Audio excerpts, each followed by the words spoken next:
Hello, hello, hello, and welcome to episode 42, I believe, of the Heresy Hammer. I hope you're all well and good on this fine April morning. Now the computer's just decided to stop working. There you go. I am Lee, and joining me today is Robert. Hello, Robert. Hello, how are you? How are you? I'm good. I'm Yeah. good.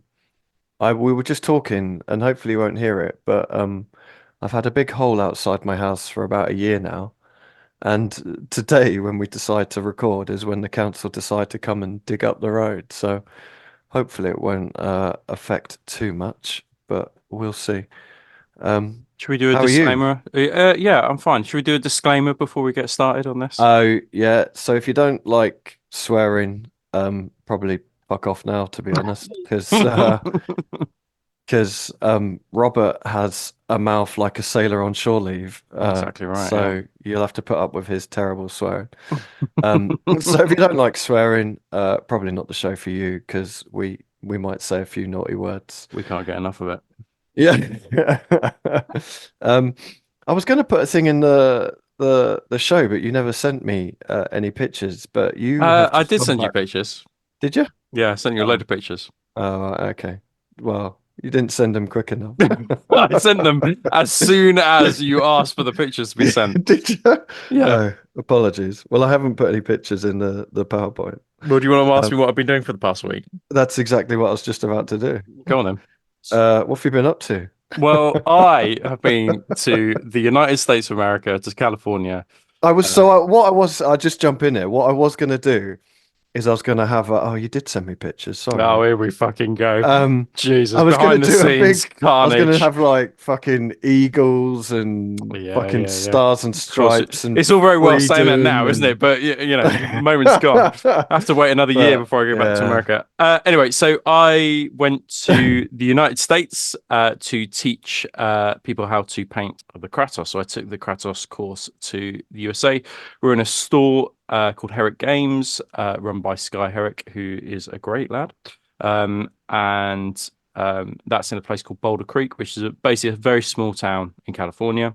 Um, and spent a few days kind of beforehand just getting over my jet lag and seeing the sights of Boulder Creek, and then did the course, which was great. We had 11 people on the course in total, and then plus myself. And yeah, it was great. They were really positive. The Americans have just a positive vibe to life. I feel they're really Yeah, upbeat about everything. They're very yeah, the opposite of English people. it's literally, Um, literally the opposite so of they Europeans. were they were they were top notch fellas, each and every one of them. And then I spent 2 days in San Francisco before flying back to the UK. Oh, And that was nice. a big deal because it was my first international course. I've got another one in Helsinki. But yeah, I think it was an important moment for Metas Miniatures, and hopefully it will be the start of more on like international courses. Um, because once you've done the first one, it's fairly straightforward to kind of understand what the pitfalls are, um, and the issues are, and what you kind of need to get kind of sorted. I mean, it's a bit boring probably for the listeners, but there are logistical things that you need to consider Yeah. when kind of like teaching abroad. So yeah, so I've been approached, I think, about doing potentially one in Melbourne, and another All one on right. the east coast of the United States. It's really interesting, actually, as an aside, because you go to a country and you just kind of go, oh, okay, well, you're going to that country, so all people from that country can access that course. But actually, you just have no understanding of the scale of how big America Yeah. is. You know, Yeah. like Yeah. hosting a course in the UK, you know, Yeah. or hosting a course in California, and then asking somebody to come from the East Coast is like somebody saying, "Oh, Rob's hosting a course in the UK. I'm going to fly from St. Petersburg to Yeah. Yeah. Yeah. to Yeah. it's just not it's interesting." So the state, We and I didn't get that sense until much later on, yeah. until I was in We the country. we live in a tiny little island. It takes Exactly. 4 hours to drive from the east to the west Yeah, of the, exactly. well, 6 hours to drive from one side of the country to the other. Yeah. Um, yeah, we, but then we take the piss out of Americans for never leaving America. I know. Well, yeah. I mean, they've got 50 countries that they can essentially No, visit. But yeah, no, it was a great trip. The weather was good. cool. Was that your And first time in America? You've been there before? no, been loads Oh, have before you? Texas, Colorado, but that Oh, was my right. first time in California. Oh, okay. Which was yeah a really nice place. San Francisco was great, and I always feel like visiting a place. It's the food which is my main metric of Yeah, kind of like experiencing a place. I'm not really one for sightseeing too much. I will go and see the sights, but I'm more interested in like just finding eating. eating my way through. And San Yes. Francisco had I feel some like great food. America's a good place to go and eat. Yeah. Oh, yeah. Oh, man. Yeah. And California in particular, because it has a real range of cuisine, and Right. particularly like Mexican food was a big deal there. So, um, I yeah made the most of fajitas and burritos, which were not like old El Paso from a from the thing we get in England. Yeah, really Yeah. shit. Yeah. So yeah, no, it Yeah. was great, and keep an eye out because another one I will be doing another one at Herrick Games next year.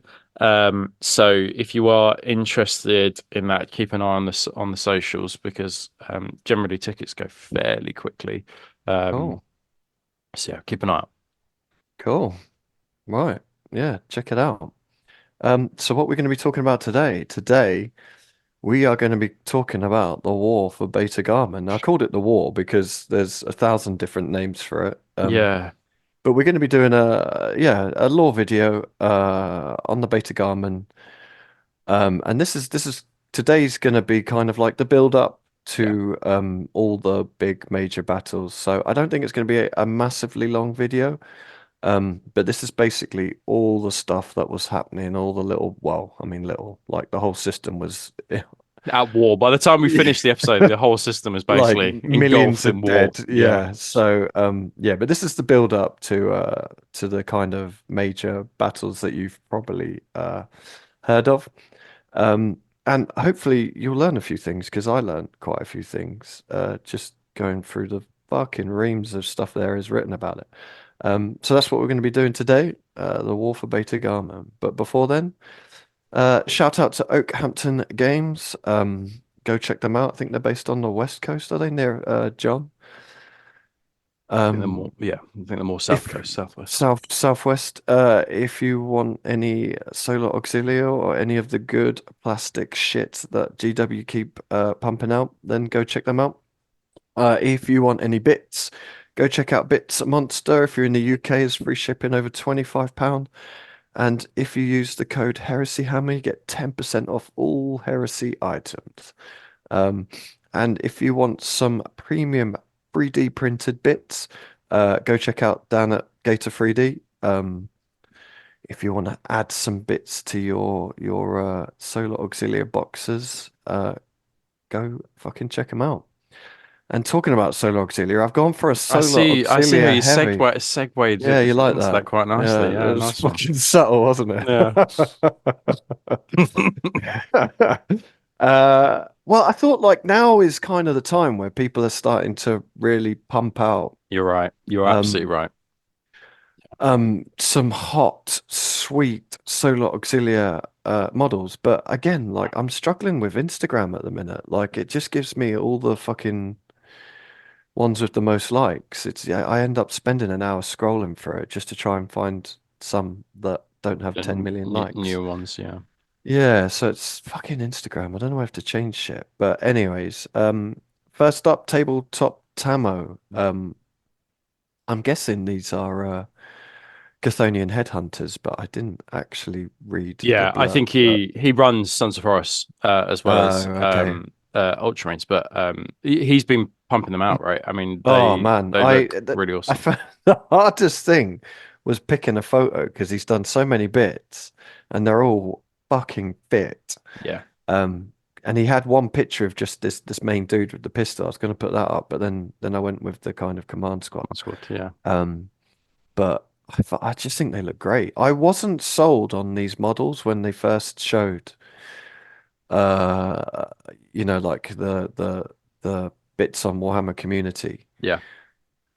And I think it was just the way they'd photographed the models because the original resin forge rod ones didn't have the tubing down the legs and down the arms. Hmm. And the way it looked is it looked like they had massive like puffer jackets on. Okay, yeah, I see. Yeah, But now I've actually started seeing them painted and in the wild. I think they look fucking awesome. yeah, these look brilliant.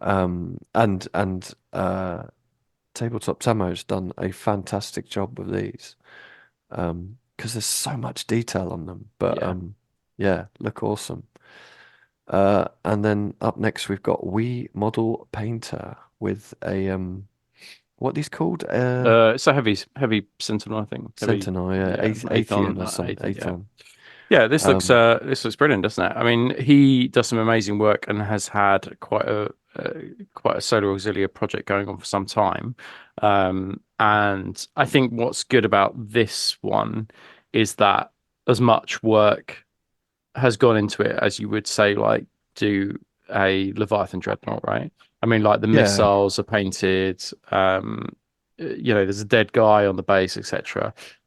Yeah, because I think the problem is with the solar stuff, it's probably tempting just to rush it through. Well, I Um, mean, how many points is this model? oh, it's like 75 points base or something, isn't it? Yeah, Like, that's the difference, isn't it? You can yeah, spend this amount of time on a Leviathan and you've just done like 300 odd points. yeah, 100%.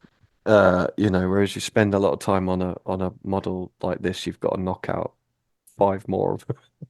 Yeah, yeah, Um, he's done a great job with so it. yeah, it looks awesome.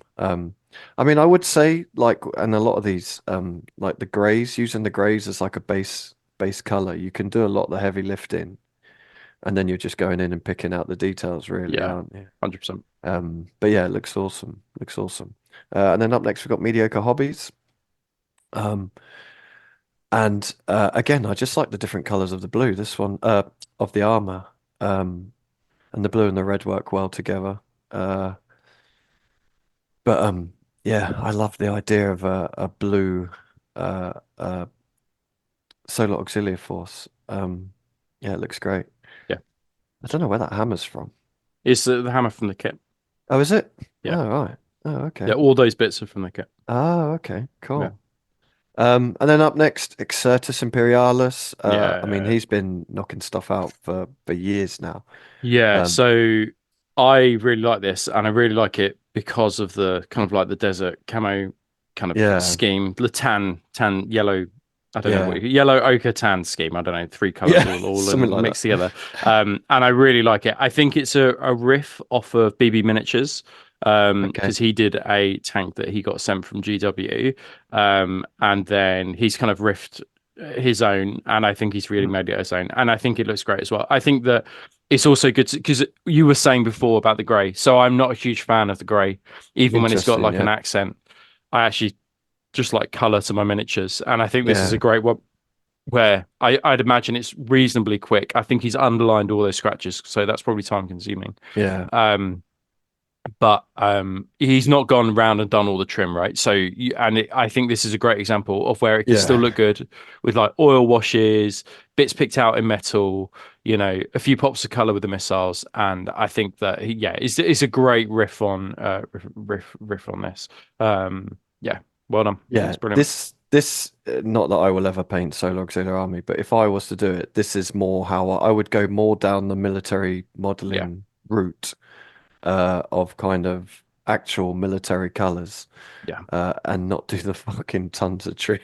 yeah. Oh yeah, the trim. Yeah, I think it'd be fine, but I think I think I'd yeah, lose it's my just take mind. yeah. I think if you've got limited hobby time, then Solar Auxiliary Yeah, probably just isn't for you, just in general. I no. think so. Yeah. Up next, Brush and Bolter. Yeah. I So mean, I'm John sent sure us so many photos of this. Did you see when he went to the greetings event? I I could have done a whole hashtag Heresy Hammer just on this army, to be Yeah, honest, because he put a picture up of the whole army, yeah, and then different bits of the all the different tanks and the yeah. Ogryns, and yeah, it looks fucking amazing. Is it like there's two combinations with this, I think, which is that number one, it looks like when we saw the pictures from greetings from the warp, which is if you're a internationalist or it's just a UK event. I say just the UK event. It's probably the UK's biggest heresy event, kind of regular heresy event. But the army looks so uniform, and there's something's Yeah. just so appealing to the eye when something is just that uniform. There's no variation in the color. Like, I often will paint something for my own army, and then 6 months later we'll paint something again. It's like, oh, that's slightly Yeah. different, Yeah. because I painted at a different time. But it was amazing, the uniformity. But also, you can just see from those pictures, everything's like edge highlighted. Like, Yeah. even if you go zoom in, it's not like it looks good from afar. It looks great from afar, but then you look in and you go, wow, so much love and attention has been spent on this force to make it look like that.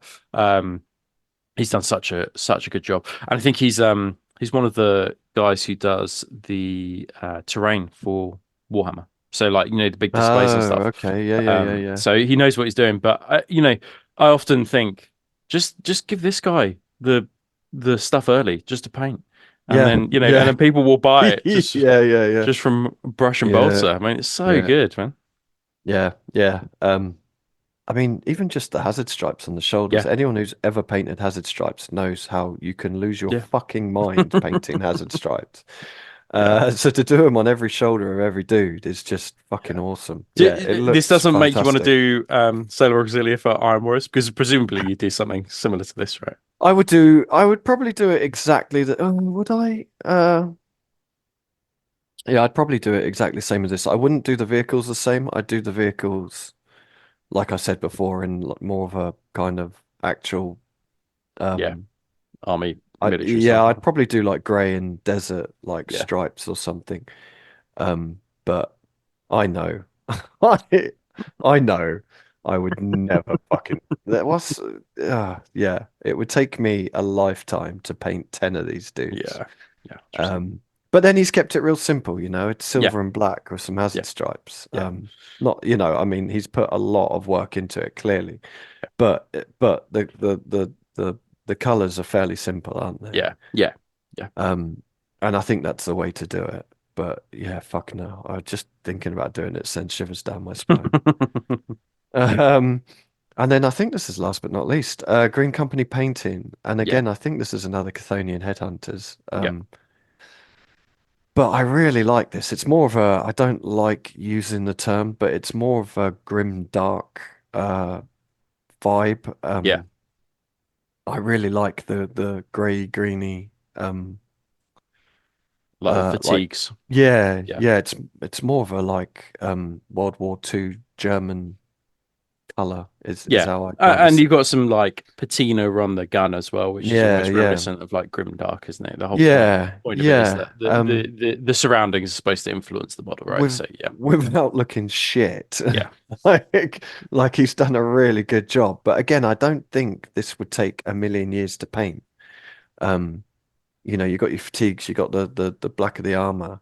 yeah, I think the hardest bit is probably, I'd imagine, I didn't read what he wrote, if I'm totally honest, but I would imagine he's followed, I think Cult of Paint did something similar. It could just be a coincidence because let's face it, all California headhunters are going to look roughly the same. yeah, exactly. But just painting the shoulder pads and helmets separately would drive me fucking mad. Yeah, because presumably But you'd have to leave those on the sprue to do it. And they're so uh, teeny tiny. I would have thought it'd yeah, just leave and them. I imagine that's how he's done it. Yeah, So yeah, but yeah, fucking really like this, and just the base, like little skull details. I love shit like that. Um, yeah, I think he's done an awesome, awesome job. So there's some hot, sexy solar auxilia action to get you all frothing. I'm barely certain. Yeah, that's it.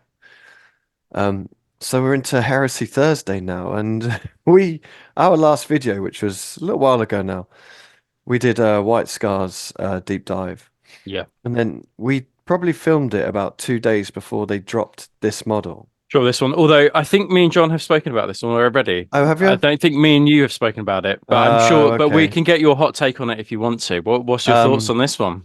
yeah, I fucking love it. It's Yeah, it's brilliant. great. Yeah, it's Yeah, fucking awesome. Oh, in fact, you did talk about it, didn't you? Yeah, yeah. sorry. I would. Um, This is enough to just make me start a White Scars army. yeah, yeah. Like, No, yeah, so I good. think it's amazing. Yeah, Yeah, really good.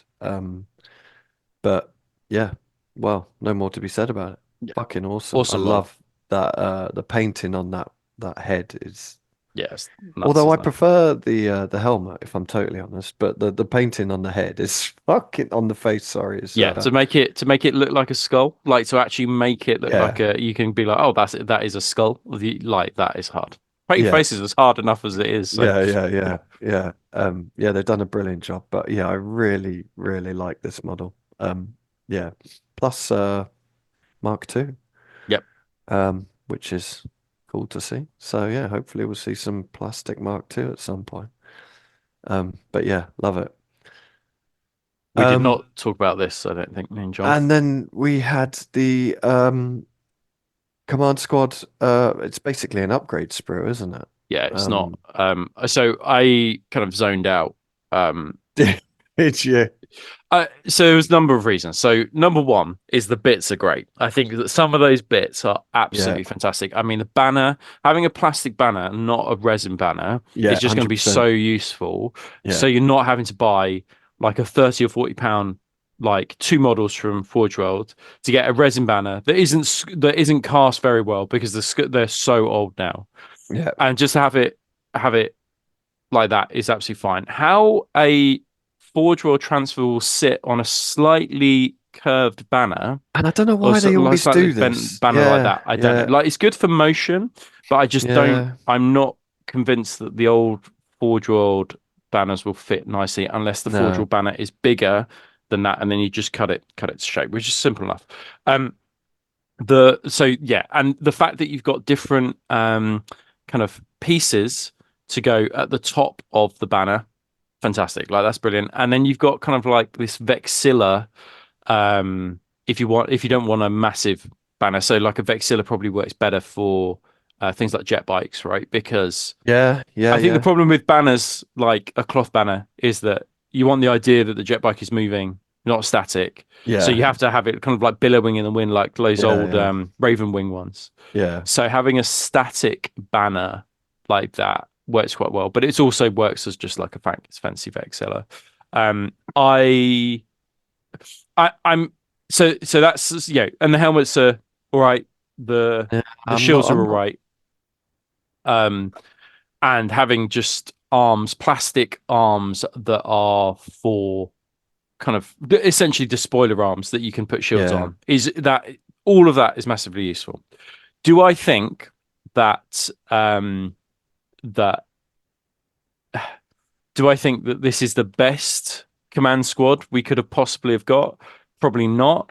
I think that the hallmark of Command Squad were probably that Severin Loth Forge World kit where we had like each one had a bespoke kind of like chest plate, um, yeah, which was pretty awesome. But I think just by nature of the Mark III and the Mark VI kits, having torsos like that are always going to be difficult without some really kind of interesting um yeah, I don't know. I just think that I felt it was a bit of a missed opportunity because I feel like it's the chests pieces that I think could have made this really exciting. yeah, Um, and it would have been good to have like axes, charnable sabers, not beyond the power swords, power fists as well, few thunder hammers. I feel like it's half of what I was expecting from a command squad sprue. yeah, yeah. That's how all the stuff in there looks great, but it's about half of what I'd expect. Yeah. I'd agree with everything you said, to be honest. This is what I was expecting. I was fully expecting an upgrade sprue rather than a dedicated Yeah, command squad models, but yeah, I would have 1,000 times rather seen actual new Mark III, Mark VI, whatever it is, models for the command squad. So give them, you don't have to go over the top with the armor, but just something a bit different and slightly different poses as well. yeah. Um, That's the problem because you're limited by the kit. That's the issue. yeah, Which is I can understand totally what they've done. They want you to use that kit, and in some ways that makes a lot of sense. An upgrade sprue makes total sense. The it problem does. Yeah, is that they're just normal Marines with a few bits stuck on them. yeah, That's it. Whereas yeah, it probably could have been a bit more yeah. exciting than that. I think so. Yeah, especially when you look at the old Forge World. like command squads used to get the banner bearers. You look at the Yeah. Oh yeah, yeah, 100%. Imperial Fist ones and whatnot. They were some of the best models they did. Yeah. Even a Um, few capes would have been nice, I think. yeah, yeah, Yeah. yeah. Like I Um, think that it's a swing and a half miss. I think yeah. that or a half hit. It's just I think it could have we could have had more in this kit. I don't like those helmets either. I know most people do seem to like them, but I'm not a fan Yeah, they're of right. the They're all right for Imperial Fist, aren't they? They're not going to be all right for Sons of Horus. They're not going to be all right, I don't think, for Alpha Legion. Yeah, I don't. There are some legions they'll suit, some legions they won't suit. yeah. Um, That's the yeah, issue. it's coming. It's there. Yeah, It's something. It's better than nothing, I better than suppose. nothing. Yeah, I Um, think it's all right. I don't think it's. I'll be interested to see how much it is as well.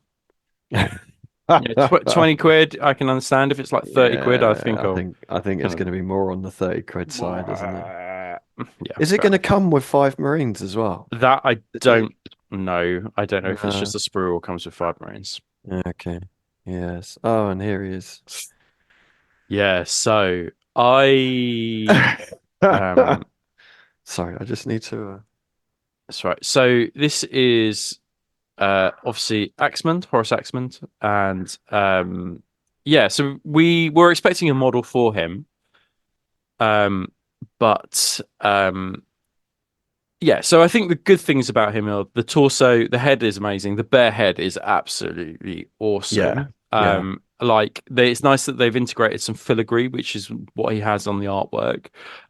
I just question, I think, the size of the shield. I think the shield is probably just so massive and just such a it draws so much attention that I think that is probably takes away from this miniature rather than adds to it. I mean, I just love the old breacher shield. The old breacher shield just looks Yeah. fantastic, doesn't it? You can put a Yeah. little transfer on it and stuff like that. And I understand why they do this stuff without transfers because some people don't know how to use transfers or decals or whatever. Um, Yeah. Yeah. but I just think that yeah, it's all right. And I think that there's some criticism around the posing as well, which is that it's fairly similar to lots of the Sons of Horus poses that we've seen. The um, uh, Asheradan, Baron Asheradan model is fairly similar to that pose. But there are some great parts to it, and I love the central torso element that kind of like is similar to Garviel Loken's kind of Yes. torso and stuff like Yeah. that. So yeah, lots about this model I love. Lots about it I don't love so much. Yeah. I agree 100%. I mean the posing, yeah, I don't know why they have to keep doing the same poses, but it doesn't really bother me that much. I actually really like this model. Hmm. I love the helmet. The little kind of tusk bits coming out is a Yeah, bit of that's a cool. nod Yeah, nice Chaos Space Marine kind of to like look. I yeah, think yeah, that. it's a kind of halfway house, isn't it? Yeah, But that shield is fucking terrible. yeah, Like, it's not I great, is just it? don't like it. I just Yeah, think like you could have just had a plain, almost like a breacher shield, like you yeah, say, yeah, and then give people the chance. Because the trouble with a lot of these models is you can't do anything to make it yours other yeah, than your painting stuff. yeah, So if you give a yeah, shield that's blank, you can actually yeah, go nuts. You can do what yeah, you want with it. You can, yeah, freehand transfers, um, weathering. Um, but I just think, yeah, what they've done there is just too much. It doesn't even really look like a shield. It looks like he's picked up part of a building or something, yeah, yeah, yeah. It's so like ornate, the isn't it? shin Yeah, pad of a knight or something. yeah.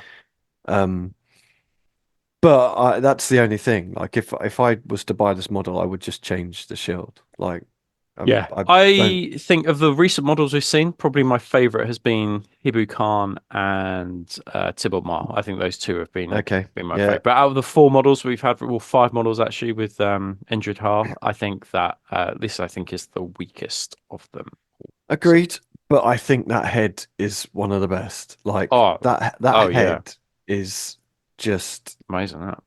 I mean, it's perfect, isn't it? Yeah, it's Um, great. yeah. So Yeah, so nice, pros and nice. cons. Yeah, Um, exactly. but it's another model. Yep, So exactly. So you can't yeah, moan too much, and we've got rules for him as well now. So. another Sons of Horus model.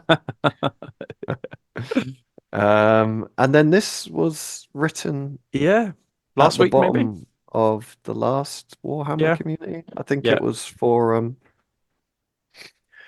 some Legions Imperialis stuff. And yeah, essentially says that that is the last Heresy Thursday for a few months, Mm. whilst we've turned our focus to some other bullshit that no one cares about.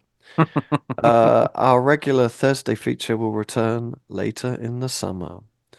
Um, yeah, Yeah, that kind of makes sense. We've got the book to keep us tied over for the next however many months. We've got some new models to keep us tied over, and more, we're expecting more to drop as time goes on, like yeah, the command screw, right? So I don't begrudge it, and they've obviously got Age of Sigmar to gear up for. yeah, Um, yeah. I was thinking they would start teasing Plastic Mechanicum because we had that little video, didn't we? I thought they would go straight into kind of teasing for that, but I'm guessing that means we have to wait a yeah, little I mean, longer. that won't come out for another. I suspect another 9 months. So I think it will Oh, come the same really? time Solar dropped. Yeah, it's similar time. Yeah. Yeah, okay. I Mm, just yeah, I think to be honest, sometimes it's actually quite good to take a break because the release cycle can be so relentless. yeah. Um and it sometimes it's good to just you know paint the models you got, you know, just explore the book that we have that has just dropped. Because the thing Yeah. is, if you have books released every 2 months, you don't even get a time to get a feel for them and the new I rules and mean, some of the fluff and stuff like I'll that. be So honest, I'm amazed we had Heresy Thursday for as long as we've yeah, I had know. it, Yeah, yeah, if I'm yeah. totally honest. Yeah, I When don't you can begrudge this. And the Warhammer community will only have so much bandwidth to do so many game systems a week, right? I mean, that's the other thing. So Yeah, I guess, but they don't really know what they're doing, do they? They just get given pictures and write some gumph. Like they aren't experts on all these things, are they? no, But no, yeah, I but get what you're yeah, saying. I yeah, get what you're saying. no, I think Um, yeah, that's good. And I guess so. Yeah, so no Heresy Thursday for a while, so we'll have to make it up ourselves. so what do you what do you think will be the first thing they show when they come back in the summer? Oh, when they come back, oh, it will be Mechanicum. I would have thought. Yeah, Do it you will be the think? lead Yeah, up to Mechanicum. It wouldn't surprise start me if we get Mechanicum start teasing. end of the year, ready for Oh, Christmas or something like that. But yeah, I mean that would make a lot of sense. But trying to unpick sense from this I company was is gonna often say sort of G rationality is often GW and difficult. sense, just Yeah, it just you know, doesn't it's go like together. loads of So. dictionaries in GW, and they've just had sense scribbled Yeah, out. yeah. Well, yeah. I mean, what I can't think of just off the top of my head, and perhaps viewers might be able to, is anything that we're currently missing from it. So, obvious ones would be, um, so like Mark II, Mark IV, Mark V. Like we've Yeah. seen them teased in resin, but we like, and loads of people, have said, oh, they are coming, but you know, loads of people bought Coldplay albums. You can't trust people. So we Uh, have teased the Mechanicum, so it makes more sense that it probably is that, but we'll wait and see. But we've got plenty to be getting on with while that did you comes. buy a Coldplay album? I never bought one, no, but that is Did a you not?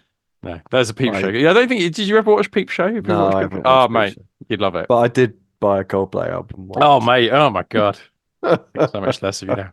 Right. I know. What's next? Is it break time? Yeah, shall we take a break Yeah. and then we'll Let's. come back for some Beta-Garmon action? Sounds good. Right. See you in a bit.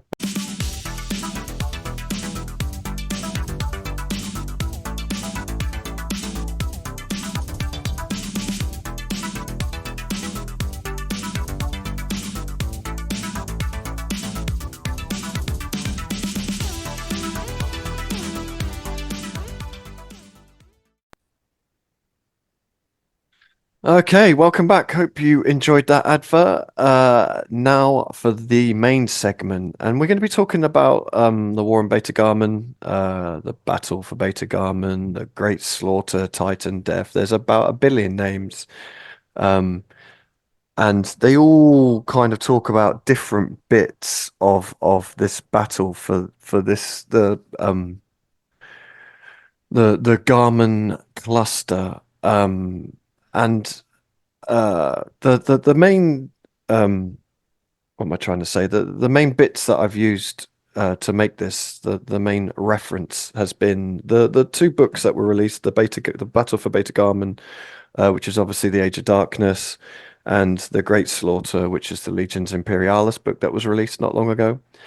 And I've also used the old Titan Death book. Some of you may remember that played Adeptus Titanicus, because I mean, that's obviously from the name Titan Death about the Beta-Garmon conflict. And probably the hardest thing about trying to put this together was just there's so much information, there's Yeah. so much stuff, there's so many bits. Even some of the exemplary battles talk about certain parts of certain battles within the Beta-Garmon system. Um, and in classic GW style, a lot of it just doesn't add up. You kind of have to read bits and then try and guess, like, oh, well, that sounds like the most sensible thing, or that sounds like the My, coolest thing. yeah, my Um, interpretation of this is that it's interesting, and this is a similar conversation we had at the start of the Siege of Cathonia, kind of heresy lore podcast that we did. The rest is heresy, which is that there's so much lore and background to the Beta-Garmon conflict that didn't make it into the Black Library novels, and then yeah, you read it and go, "Oh man, this would make an yeah, awesome like yeah, series of 10 books." yeah. Whereas we just got Titan Death, and I found Titan Death a below average book. I didn't even read it. Yeah, it didn't Um, interest me. Yeah, and if you're into Titans, it was probably all right. But I'm not so into Titans. But there's so no. much marine on marine and solar action going on, and that Mechanicum are even there as well, that it would have made it a great series within the wider Horus Heresy novels. But Well, I I can already suppose the tell other, you.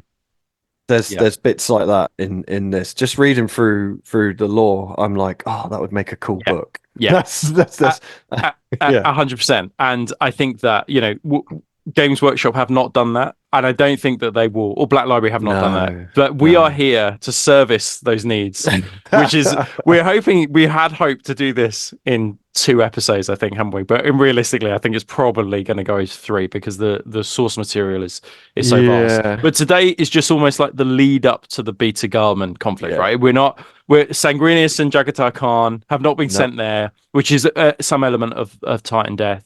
There will be a tiny bit of Titan on Titan action, but really, this is like what happens to the lead up to the events almost in Titan death, because there's yeah. a whole lot of characters, a whole lot of um, kind of armies involved in it, and then as we go on, I'm sure this will probably turn into like 8 episodes, right? Because there's so It's much, so fucking much to so go for much. through. But we'll try and keep Um, the introduction brief yeah. when So we what do we're this. gonna, yeah, like Rob said, what we're gonna talk about today is we're gonna talk about the Garmin cluster itself, because I think it's actually quite important to know what the different planets are that the fighting's going on. And then yeah, like Rob said, this is basically the build up to the big battles. But I say it's the build up. There's still like this conflict is so large Yeah, that there are literally by the time we've finished this lore video today, millions and millions of people are dead, yeah.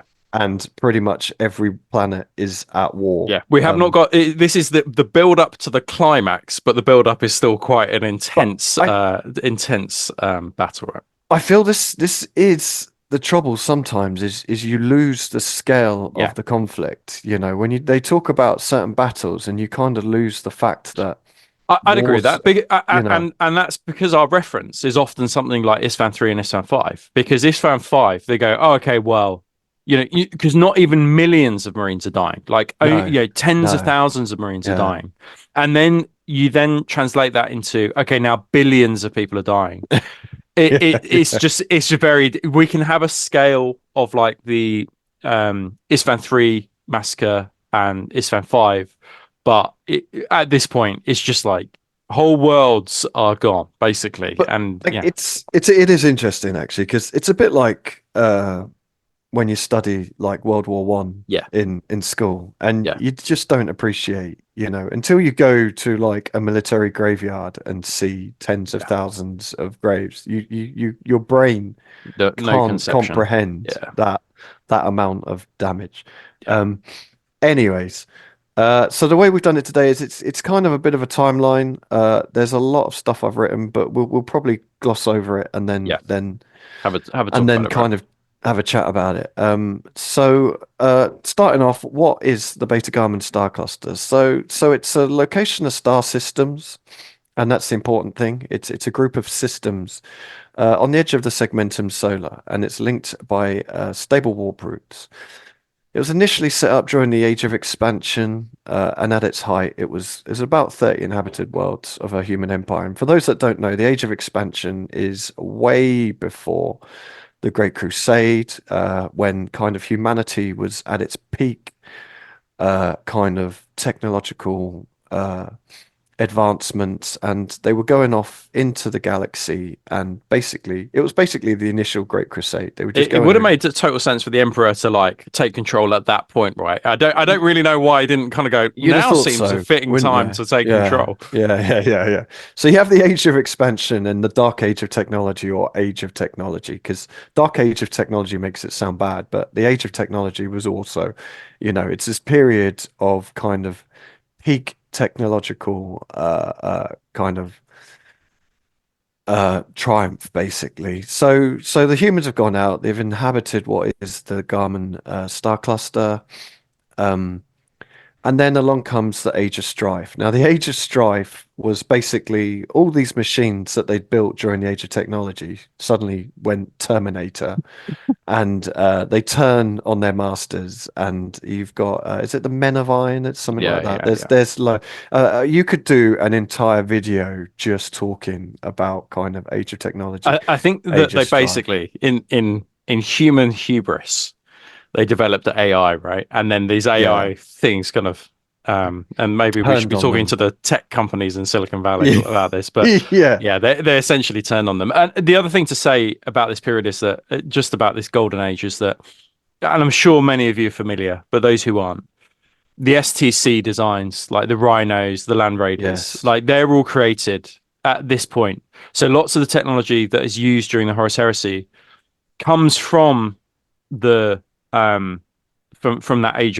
of technology. And there are some notable exceptions. So like they talk about the bolter, the actual weapon, the bolter, is something that was developed, during and before the Great Crusade, and was developed by the engineers of the Emperor or the Emperor himself, right?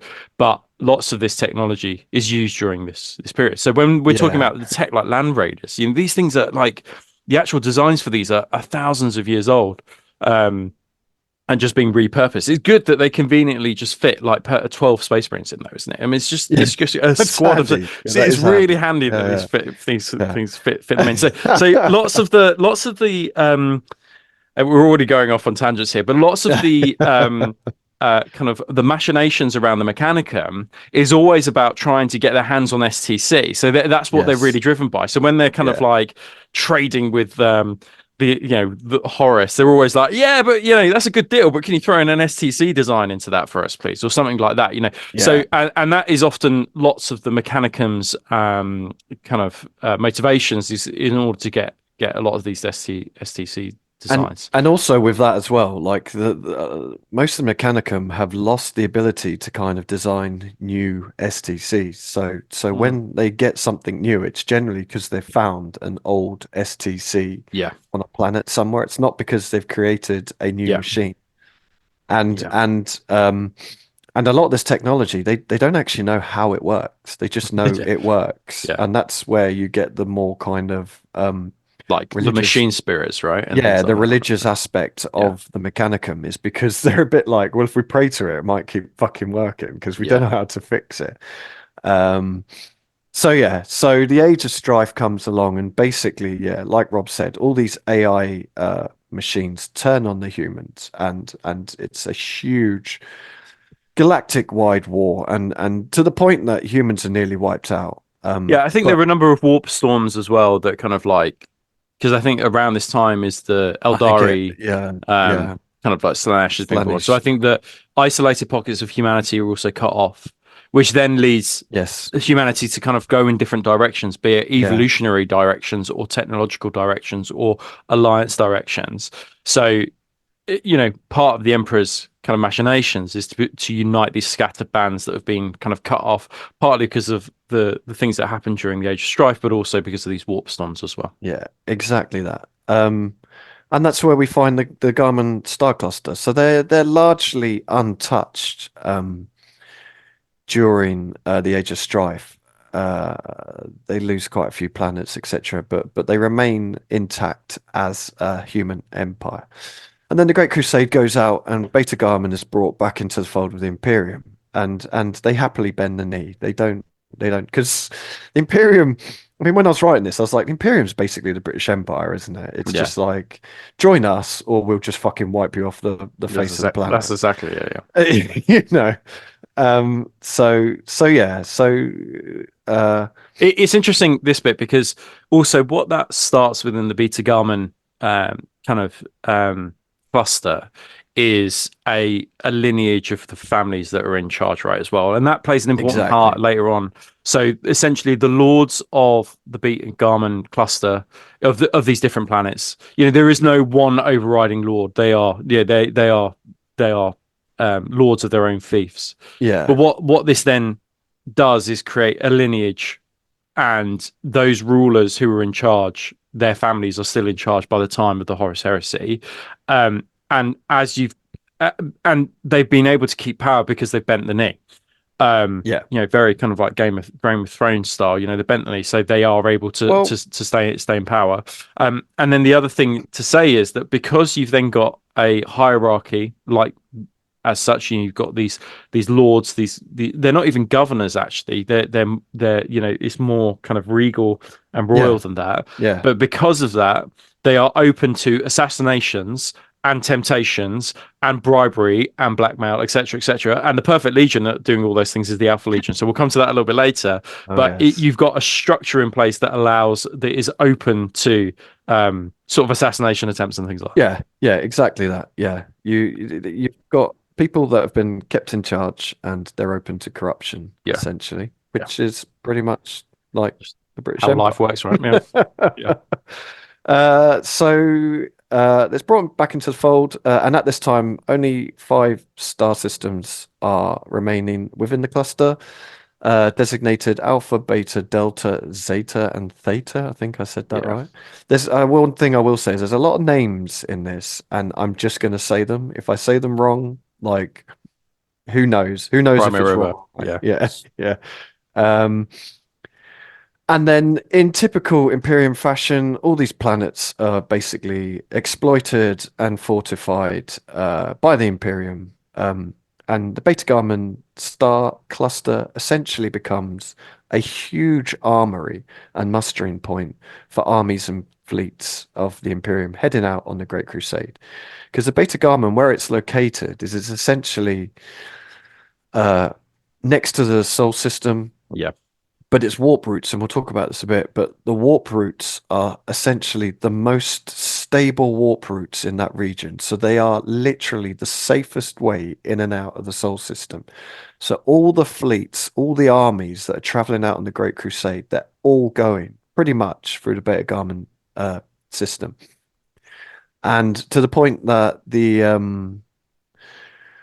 fleet, the Prospero fleet that goes out to bring back Magnus, yeah. It they starts take off from from Beowulf, and here. so does the Yeah, Retribution fleet with Sigismund in charge as well. That yeah, also launches from Beowulf. and oh God, what was it? When they killed all the orcs, You mean Ulanor? Ulanor, the fleet that flew to Ulanor, mustered in the Garmin Star Cluster. So it is this huge, heavily fortified kind of starting point for all these armies. Um, And at the same time that all this is going on, Mars has also turned up, and they're claiming worlds and stealing technology, Yeah. like is part of their agreement with They're the like, Emperor. this STC for a lawnmower. We'll be having That's that, please. Right? that's There's just literally kind it. of like stuff like that. That's literally it. Yeah, So yeah, yeah. so So I think the other thing is just in terms of the kind of the strategic element. I think within Titan Death they talk. Rogel Dawn discusses that Beta Garmin is essentially, you know, not necessarily the first ball, but one of the key strategic wars. If you can keep them at Beta-Garmon, you can stop them from getting Yeah, to the solar yeah, system. And but it works in the same vice versa, which is that if you can take Beta-Garmon from a traitor perspective, you then have a very efficient and good landing platform or platform to launch your attack on solar. yeah, So it is a key. yeah, It is absolutely integral to the success or failure of being able to keep Terra. And I think that it is made a thing in the Black Library novels, but as the Black Library novels go on, actually loads of stuff is happening within the Beat-Garmon star cluster that we aren't necessarily aware of, yeah. unless you kind of watch these episodes, because an awful lot takes place within it. But should we go to the worlds? I think it's the world next, Yeah, isn't it? we'll have a quick chat about the world. So you got Alpha I've created Garmin. loads of I've created notes. I'm going to do this bit. I'm going to do Yeah, this, yeah, and go for it. I'm Yeah, going to yeah. whiz through. So basically, I've written on here solar panel world. So Alpha Garmin Alpha Garmin 9 is essentially where energy is created in the Beta Garmin cluster. It's a source of energy, and basically the way they describe it, just imagine solar panel world. That is all you need to know Okay. about this. Um, Yeah, for this one. Cool. exactly that. Let's get to the Exactly next that. one. Okay, so Beta Garmin 2 and 3. So this is actually where a lot of the major, I would say, political as well as military kind of events take place. So Yeah. Beat-Garmon 2 is one of the main. It's called the Anvil. I think one of the fortress cities is called the Anvil. And what they've So yes, so you've got Nyakon City, which is yeah, basically their main command point, yeah, and then you've got the Anvil, which is basically a star fortress that got it. sits above the city. So it's like a defensive fortress, basically in space. But That what was is, interesting about Beat-Garmon 2 was that essentially the equator has the cities around it, but the north and south of the equator are basically just kind of like dead space. It's often used yeah, for like blowing up things, or often used yeah. for kind of like warhead tests and things like that. It's the equator is the bit which is the most populous and the most heavily fortified. But we will come back to Beat-Garmon 2 in a Oh bit. yes, And then Beta-Garmon 3, all you need to know about it is that it's essentially a hive world. It's the most populous world within the Beta-Garmon kind of like sector, but it's also home to the Carthegia Telepathica, which is kind of owned by the Astropaths, which is also important for all their astropathic needs. it's basically oh God, I keep forgetting the names of words. Jesus Christ, Lee. It's not like you're doing a I know. podcast or What's anything. the thing the Emperor sits on? Golden Throne, No, the main beacon, the main. the Astronomicon. Yeah, so this is essentially a small version of that. Yeah. So they can use it to navigate to the Beta Garmin through even warp storms. So it is probably one of the most important points of the Garmin star cluster because Mm. that's how you fucking get there, Be a basically. shame if it were destroyed at some point within the Beta Garmin cluster, wouldn't it? Cool. So Delta Garmin. So Delta Garmin 2 is the most important part, which is the agri world, and it is essentially the breadbasket of the Beta Garmin cluster, and it's obviously important because it feeds people. I mean, you don't need Yes. to know much more than that. No. Uh, Beta-Garmon 5 is a mining world, and it has shipyards on it, and also it's got Promethium refinery. It's also where Promethium is refined. So this is also, I think, from my understanding, quite an important part where ships are fixed, and Yeah. it's owned by the Mechanicum, I think, this one. So yep. So Zeta Garmin, Zeta Garmin 10, and this will play an important factor in a conversation that we have later on about the World Eater. So bear this in mind, Zeta Garmin 10 and the penal world. It is a penal world. And it was interesting because they say about this world. So basically, it is a silicon flora jungle.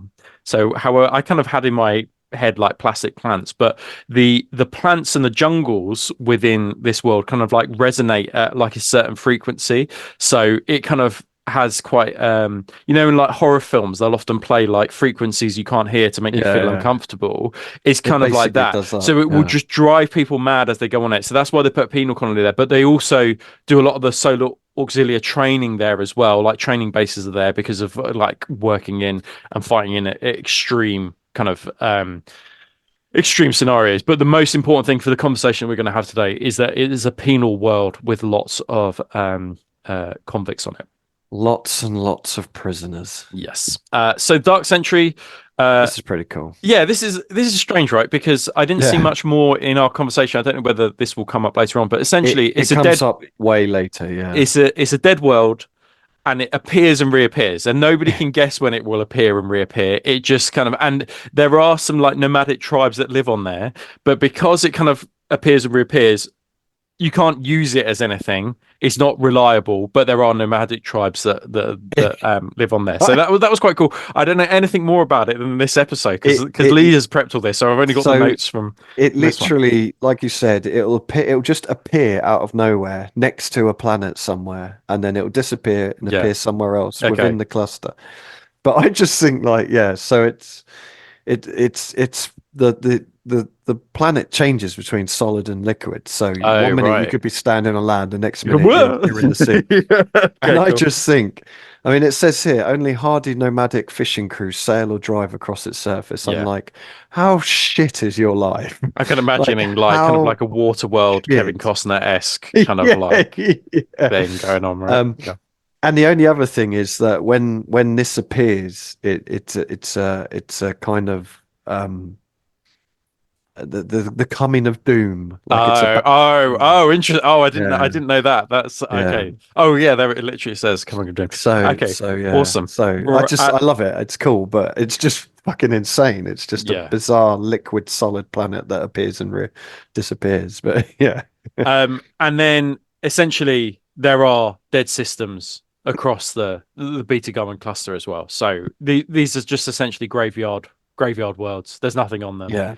But Um, they will be used for fighting. yeah, So, I mean, it just goes to show how insane like what we're fighting over, just a dead planet. All nothing. right. Yeah, Okay, yeah, great. yeah. It's interesting, isn't it? I think also, and there's something about reality having to um here, which is that you'd imagine with Beta Garmon controlling just the sector with ships would be the most important thing, but obviously controlling the planets is an integral Yeah. part to that as well. Be it orbital installations, etc., etc. So it is all the planets we've gone through there. They are important because that's where the main kind of battles happen. But there are more planets within the sector. It's just that we won't Yeah. cover them. And then like we discussed briefly before, the warp routes, which is kind of the main thing of Beta Garmin Star Cluster is that these warp routes are so stable that this is basically the way Horus is coming. Horus knows he has to come through Beta Garmin, and Dawn knows that Horus has to come through Beta Garmin. So even right at the start of the Heresy, they both know that at some point they're going to be fighting over the systems. Um, so yeah, so we'll uh we'll get Yes. into it, shall we? Uh, Yeah. So how do you want to do this? So do you want to take it away and then I'll kind of yeah, chip yeah, in? Yeah, go for it. yeah. So the only thing I was going to say is I put the dates in and I got massively confused by the dates. I couldn't understand yeah, what on earth was so I happening. will explain them, but I don't entirely remember. So basically, the first three numbers. So if we take the first date, so 803005, and I have noticed in the books again, and this can get confusing, is they seem to have written some of the dates wrong, Oh, okay, which right. which fucking doesn't help. Um, so the way the Imperium works out its dates is the first three numbers are basically the hour, week, and month of that year. And then the last three numbers are the year. Oh, that's So actually massively useful. 803 is basically the hours, weeks, and months added together, and then they do some calculation and you get 803. So Right. 803 off the top of my head I think there's like 13 months in an Imperium calendar, but I can't like this is literally going off memory. I can't Mm. entirely remember. But if we used our calendar, 803 would be like November. You know what I mean? So that Right. gives you a rough idea of when it's happening. Then 005 is the year. So The that most would be, important thing for us is really the year, though, right? That's the yeah, most yeah, important. yeah. So that would be the year 30,005. Yeah. Okay. The Horus Heresy begins at Istvan 3. So just to quickly go over that, Yeah. because I mean, that's a whole thing in its own. For those that don't know, Istvan 3 is basically when Horus takes most of his traitor legions and they get rid of all the loyalist aspects of those traitor legions. They send them off to attack Istvan 3 and then they bomb the planet. It doesn't quite go to plan, and There's the some loyalist, remaining, aren't there, within yeah, that? the loyalist Marines of these what will become traitor legions put up much bigger fight than Horus was expecting, um, and it turns into a bit of a shit show, Okay. basically. But that is the first, I would say, open conflict of the Horus Heresy.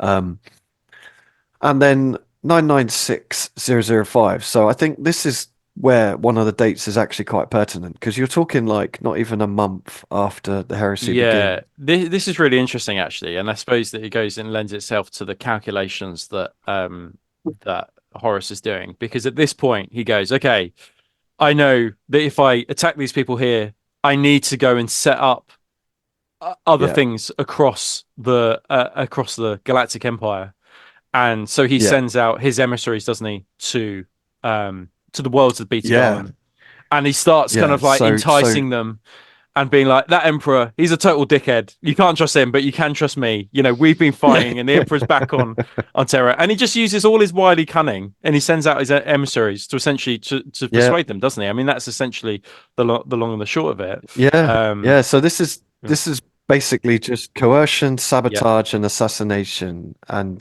this is where it starts. And yeah, um, essentially outer systems and isolated outposts of the Garmin cluster just go silent. They yeah. just disappear. Um, and yeah, this is literally right at the start uh, of the Of the Horus Heresy. conflict. So And the most already he's using notable, his wily his kind of like wily tactics, right? Isn't he? yeah. And then civil wars start breaking out on some of these planets. The Zeta Garmin and Delta Garmin are the biggest affected.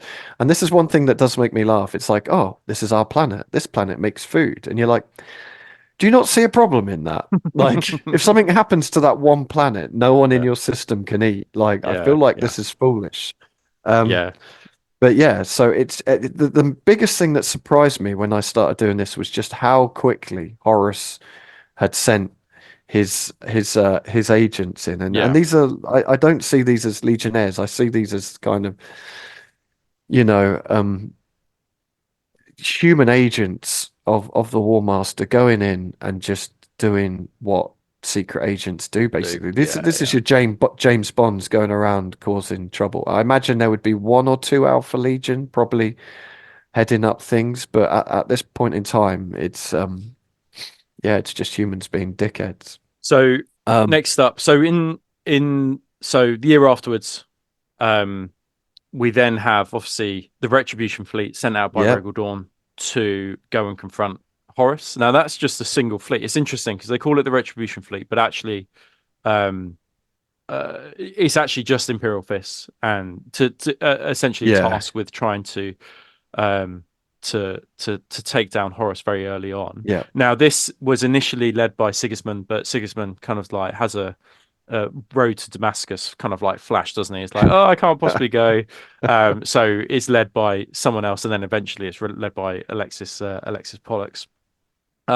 What was most notable though for this one? So basically, this fleet stops off in the Beta Garmin, Yeah, because and it's like that's what they've always done. that's the staging Yeah, post, yeah, yeah, and then kind of they say, okay, we need to be rearmed and we need fuel, etc.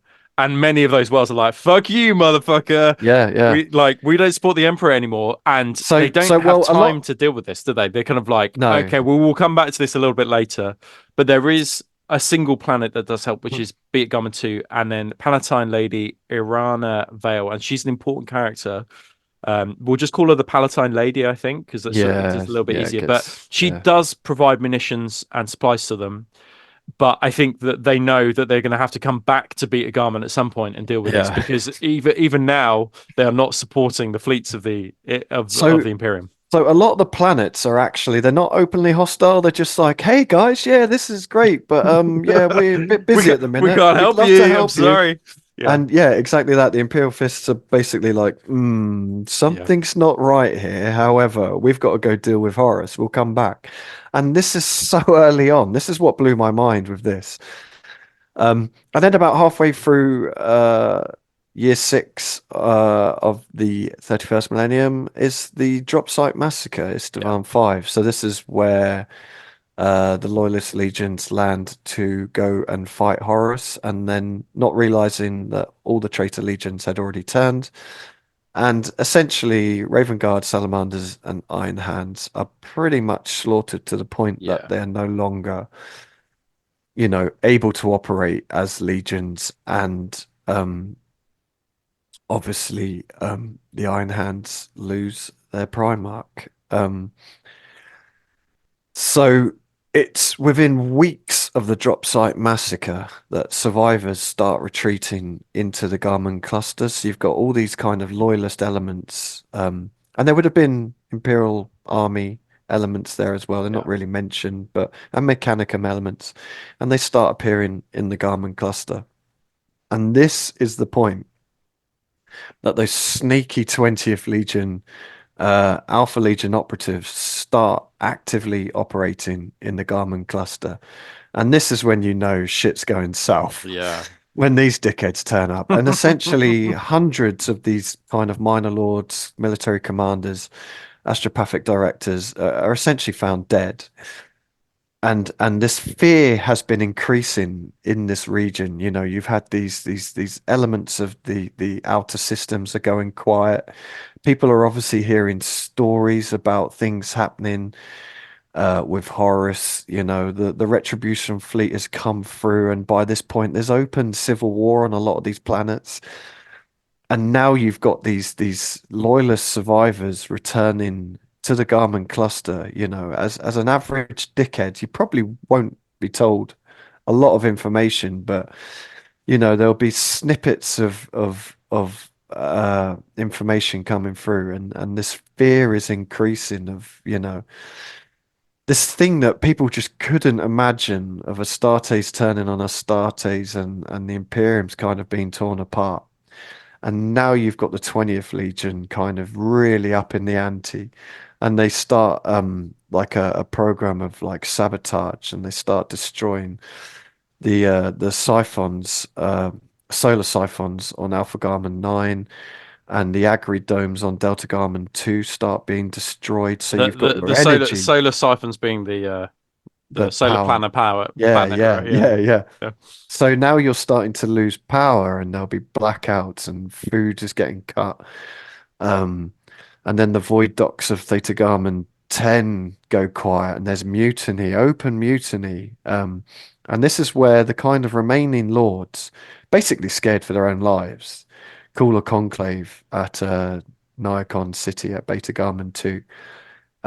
Because basically shit's going south very quickly. Worlds are in open civil war. And this is like 7, 8 months after the initial Yeah, I can demand. absolutely say though, I mean, this is perfect for your enemies, isn't it? You know, gather in one place where they can take. I mean, Well, what the it ge- stupidest like idea ever. Okay, let's just gather it gets together in one place and have a discussion about all the terrible shit that's going on because that's not a really bad idea. And this will this will backfire uh on them spectacularly, won't well, yeah, you think this is stupid, it gets fucking worse. it? But the thing that's kind of my internet's messing up again. Um, the thing that I do is believable about this is when you look back at history and you look at these kind of, I mean, again, not to keep banging on about the British Empire, but a lot of well, most officers in the British Army brought their rank. It wasn't you didn't earn it, you brought it. So the richer you were, the higher rank you could get through just buying your rank. Now, some of these officers were naturally really good because they were just naturally good. A lot of them were fucking idiots, and they would just go on and cause misery and do really shit for their men. So when you look at these kind of lords that are just they're there through power. They're not there because they're actually good at being lords. You fully understand why they're doing stupid shit because now they're scared for their own Yeah. lives. They're not thinking properly. They're just thinking about their own survival. And again, these are the bits that I think would actually make really good Black Library novels Yeah. Yeah. Yeah. of all these 100%. kind of regal dickhead lords that are born into wealth and just care about themselves. Yeah. So about halfway through year six of the 31st millennium, Emperor's Children Task Force turns up Yeah, and in they're kind of like Beta-Garmon. turn up to Beowulf, and then they go straight for Neocon City, and they're kind of like, we're the good guys. Okay, we're not with those bad guys. I know, but we are the good guys. And they come along, I think, with Legio Mortis as well, right? They turn up. Yes, Yeah. yeah. Um, Um, but I just feel like I have this vision of like this Empress Children's Task Force turning up, and they've just got like little dildos stuck to the side of their ships. They've not gone full fucking batshit, but they're still, they've got their nipples pierced, yeah. Okay. Yeah. Yeah. Yeah. I like that. but yeah, But they turn up broadcasting ident code of loyalists falling back from Istavan. So they come in under the guise of being loyalist Empress children and basically ask permission to dock at Beta-Garmon. Um, and at the same time, Neocon City. Yeah. yeah, at the Yeah. same time that these lords and the Palatine lady are having their little meeting. And then this is like I read this and I was like, it's like those horror films, where the person goes down the basement or goes wandering into the woods, and you're just like, don't do it, you dickhead. It's going to Yeah. end bad. And they're like, yeah, Emperor's children, come in, come in, come in. And then basically Nikon City falls silent for a few days. There's no communications in or out. And then after a few days, uh, communication is suddenly re-established. And the Palatine lady and And essentially, all the lords that gathered at Neocon City, right? Not just Palatine. yeah. So all the lords are there. But after a few days, the Palatine lady and all the what are known as loyalist Garmonite lords basically announced they're withdrawing from their duties. We're on gardening Um, leave now. That's it. yeah, We're just taking yeah, a break. Yeah. yeah. And a newly appointed Regent Council is taking their place. And at the same time this is happening, Legio Mortis has Reaper Maniples that are basically sweeping away what they call Nemesis brigades, which are basically like Imperial Army brigades defending Nikon City. Um, and pretty much everyone is like, this sounds like a military coup. Yeah. This doesn't sound like they've just stepped down. Uh, and essentially within a year of this happening, so in the year seven, there will be open warfare across the entire cluster as loyalists and traitors fight. The loyalists to put the Palatine lady back into power, and the traitors obviously fighting for the War Master. Yeah. Um, but the bit I really like about this, because I read this and I was like, well, why the fuck would you let the Palatine lady live and not you just kill them, wouldn't you? Mm.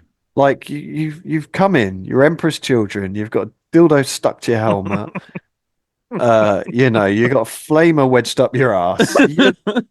You're not gonna let. So this is where I'm like, this would make a really good Black Library Yeah. novel of 100%. how, teams of these Nemesis brigades manage to kind of rescue the Palatine lady from, because this sounds more like they managed to escape Yeah. than they just stood down. But I don't know because there's not a lot of information about No, it. there's not. But I suppose the awesome thing is it shows the political machinations beyond the hierarchy of terror, which is that Yeah. often we just see a couple of the Lords Regent or and then Malcador and the Emperor, but actually it's not a sustainable model for the Emperor to rule the entire No, galaxy on a no, no. micromanagement kind of style. So it's important that you have heads of state. The other thing is that often in military coups, you don't necessarily always want to kill the head of state,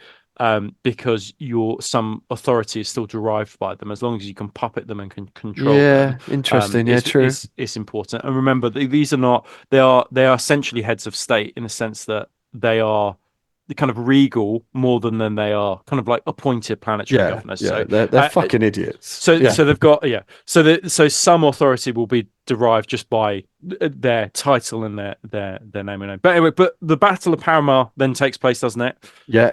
And then the Runestorm hits, Yes, which yeah. is the effects obviously So from the only thing I want to say well, about Paramar is so Paramar was the next system along. So you've kind of got Solar, Beta-Garmon, Paramar, and Paramar fell to the Alpha Legion.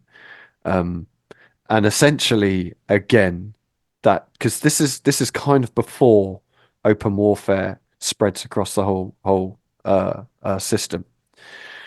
But it's just the constant increasing of fear because yeah, these people are now hearing that Paramar has fallen to the traitors, and this is the point really where people start saying people realize that the War Master's coming. So you've yeah, got some of these lords that would have been loyalist are now just like fuck it, let's throw in with the War Master. yeah, Not because they care about the Emperor or the War Master. They don't know these people. They you know you wouldn't even know if they actually exist if it's almost like talking about religion nowadays. Like you've got people that are religious, you've got people that are like, well, I've never seen it, so I don't believe in it. It would be a lot like that. It's like, well, I know the Emperor is a thing, but I've never seen him. It's on this planet that's fucking, light years away.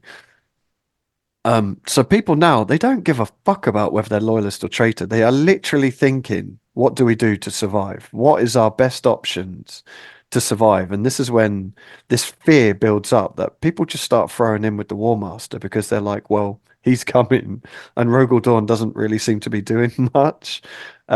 So again, it's just notching up that kind of sense of foreboding, that sense of fear that's coming across uh the entire system. And then yeah, obviously Lorgar's ritual in Ultramore during the Battle the for Battle of Calth Calth, yeah. creates this ruin storm. Yeah, it's interesting this actually because what I hadn't quite I knew that there were ruin storms or so there were warp storms, but I hadn't quite realised the that they had gone as far as terror. Yeah, Which is yeah, silly because they often talk about, oh, we can't get anywhere, we are locked down. But it's interesting that they go as far as the Beta-Garmon cluster. It's not just a ultra 500 world specific thing. It's essentially across the entire galaxy. But a force that does make it through these ruin storms is the 49th chapter of the World Eaters, isn't it? yes, well, yeah, just but quickly just before that, essentially the warp storm cuts off the Garmin cluster.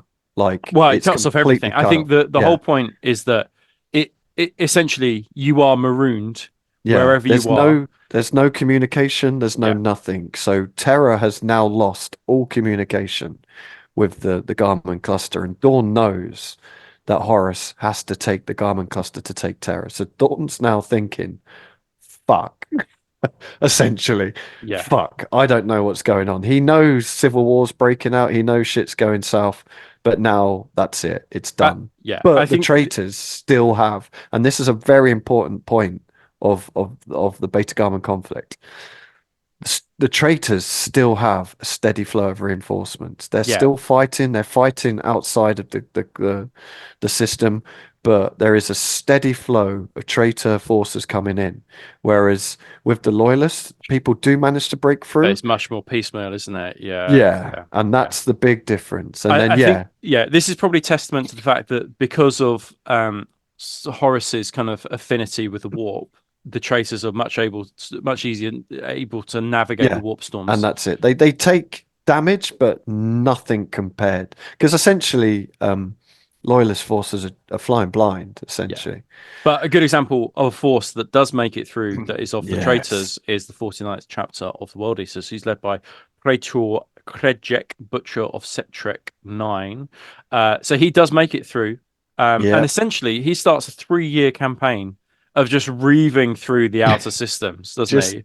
Of just the doing what of world eaters Beta-Garmon. do. And it's Just just he's just from one planet to another planet to another planet.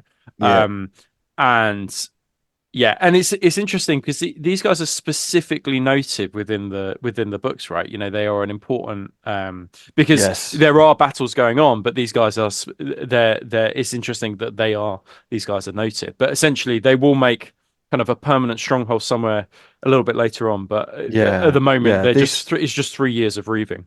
Yeah, essentially that. Yeah, well, exactly that. Yeah, they've turned up and they're just like doing what world eaters do, just fucking murdering everything.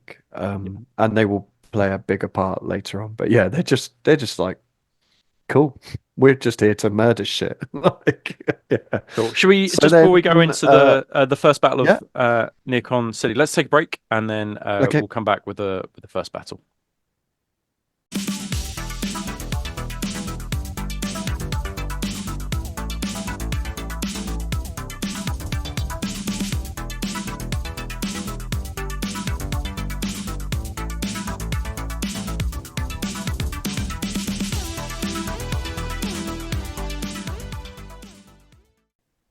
Okay, welcome back. Hope you enjoyed that little break. So we're going to get straight into it. So this is the first battle of Nikon City. And as we said, Nikon City is essentially the command and control point for the entire Garmin cluster. And basically an Imperial Fist battle group led by Castellan Lermond Thol, supported by Saturnine Rams and strike force of Titans from Legio Astorum, managed to break through the Ruined Storm, and they head straight for Beta-Garmon 2, which is still under control of the Emperor's Children Maniple, and they lay siege to it.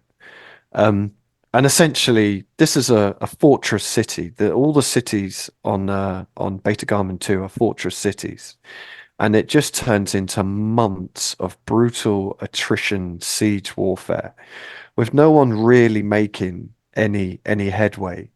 And then eventually the Emperor's Children and Alpha Legion make a counterattack and pretty much threaten to turn the battle. Like the Imperial Fists are almost at a point where they're going to have to retreat. And it's at this point, um, like the Yeah, fucking it's just A worth saying, team.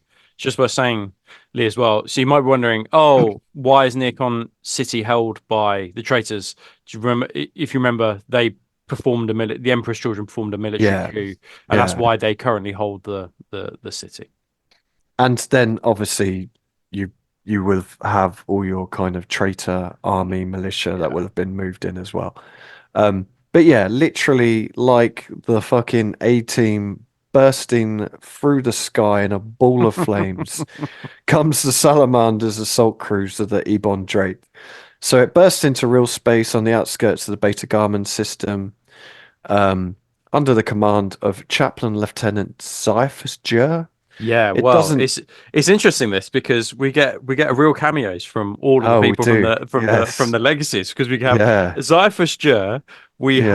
have Cassian Dracos, and Yeah. he's not the Dreadnought guy, is he? I don't think he's a Yeah. Yeah. Dreadnought. He's the Yeah, he's Dreadnought the guy. Dreadnought, Yeah. is he? Yeah.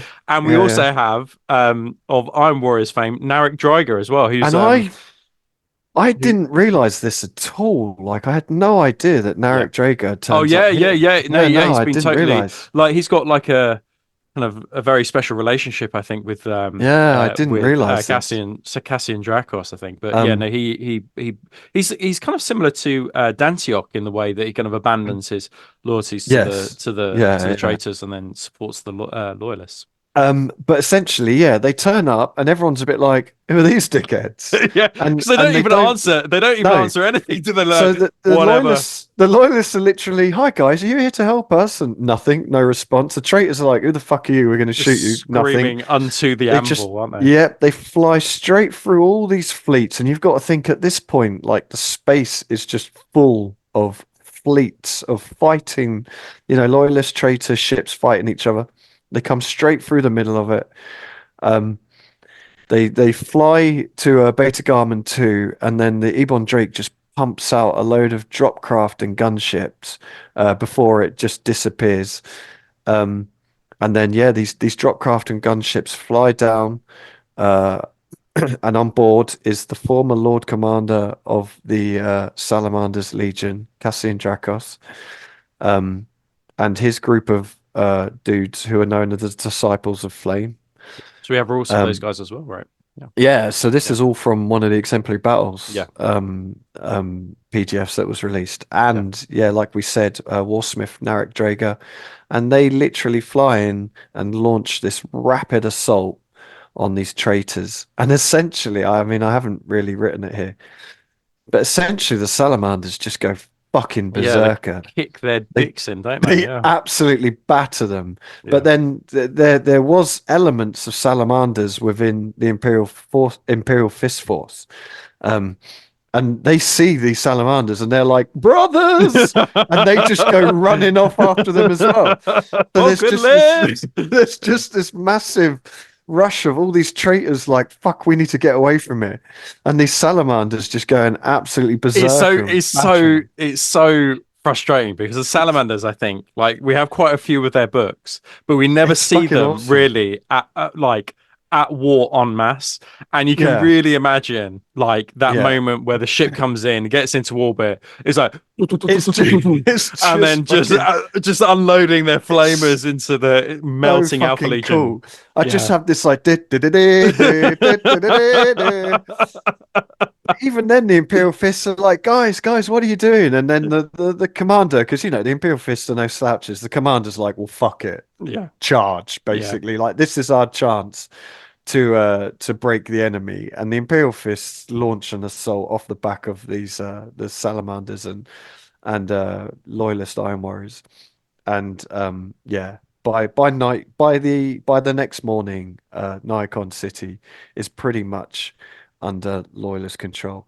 And And in the they story, reinstall the Palatine Lady, I think, as yeah, well, and they right? reinstall the Palatine Lady. But in Yeah. the story, these salamanders basically do all this fighting and then disappear underground, and that's kind of like the last. They just gone. Okay. And there's a cool story about Drekos fighting this Alpha Legion Terminator. Um, but yeah, that's kind of it. Nikon City fairly swiftly falls to the loyalists thanks to this fucking absolutely gangster salamanders fucking Amazing. assault. A drop pod salamanders force, Yeah. like that should be the way that people should do it.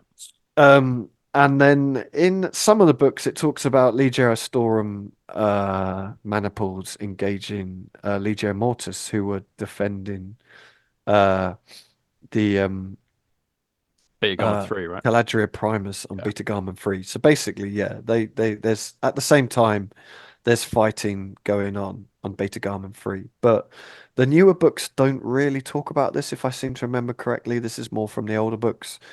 Um, but yeah, so you've also got some Legio action going on Yeah. Beta-Garmon 3.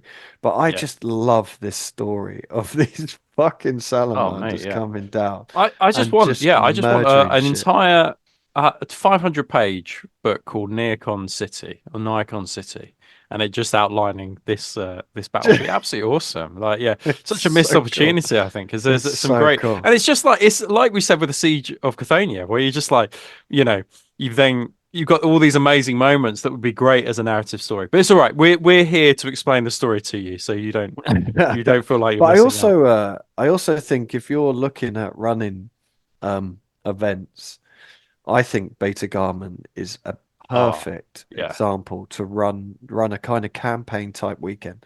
yeah, Because you could have so many systems as well. Because you think this is literally just the opening parts yeah. of So this much has happened story. already, right? Yeah. Um, and you've got your Legions Imperialis, you've got your Age of Darkness. You could do ZM with the Salamanders Yeah, yeah, going 100%. underground. You can have Yeah, your because Adeptus Titanicus. you could start the hook for your campaign or whatever event it is. It's essentially the Alpha Legion have killed the planetary governor. Now there's all out war on the planet. You know, you've got different areas and sectors to take, and it's such a great hook because it's Yeah, embedded within the lore, I think. And often these yeah, I think if you're looking to do an event like Yeah, then maybe this should be our next series of events, the Beta Yeah, Garmon well, Fest. yeah. And also, I mean, we talk about the salamanders and the Imperial Fists, but you've got the Saturnine Rams, so Solar Auxilia cohorts, the third and fifth cohorts. Yeah, So that's 200,000 Solar Auxilia plus yeah, support elements. So, you've got 250,000 Solar Auxilia coming in.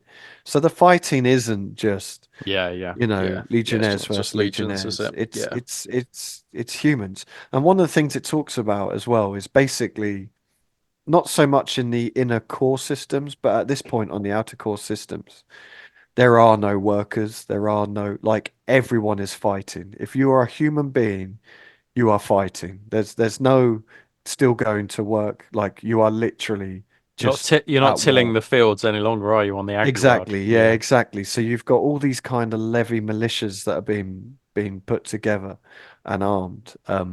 So yeah, so I just think it's such a cool setting yeah, for a campaign weekend. yeah, very, But very cool. yeah, essentially the loyalists have hold of Nikon City, but it should also be stated that at this point the fighting is still going on across the planet. So Yeah, the loyalists hold this city, but they don't necessarily hold any of the other cities. yeah.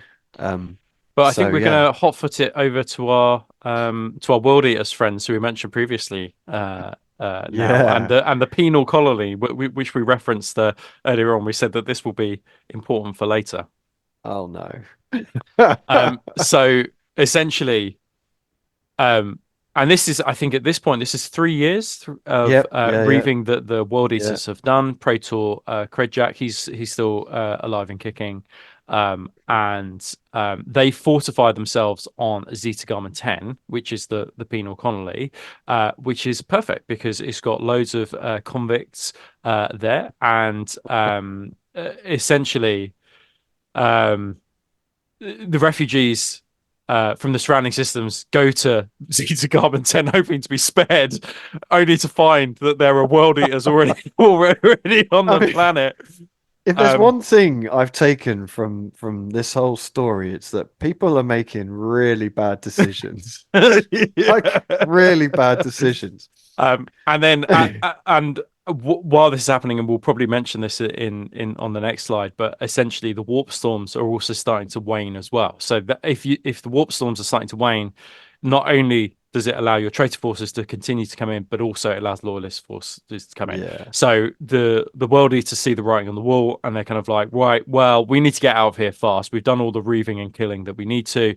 They abandon Zeta Gamma 10, the penal colony, and then what is left behind is essentially makeshift converted labs with hundreds of thousands of body parts left over, with evidence of rapid induction kind of areas for legions inducti. Yeah. So not only have a World Eaters force turned up, they've also turned up and then bolstered their numbers Yeah. from the people of the From penal colony, from prisoners, which seems from prisoners, which would perfect. make sense as the Yeah. most obvious Yeah. people to And the way it's described in the books is there's just basically like lumps of flesh yeah, where like these rapid induction have failed and people have just fucking exploded. yeah, And rather than clean up, they're just like, I'll scrape it to the side and get another one in.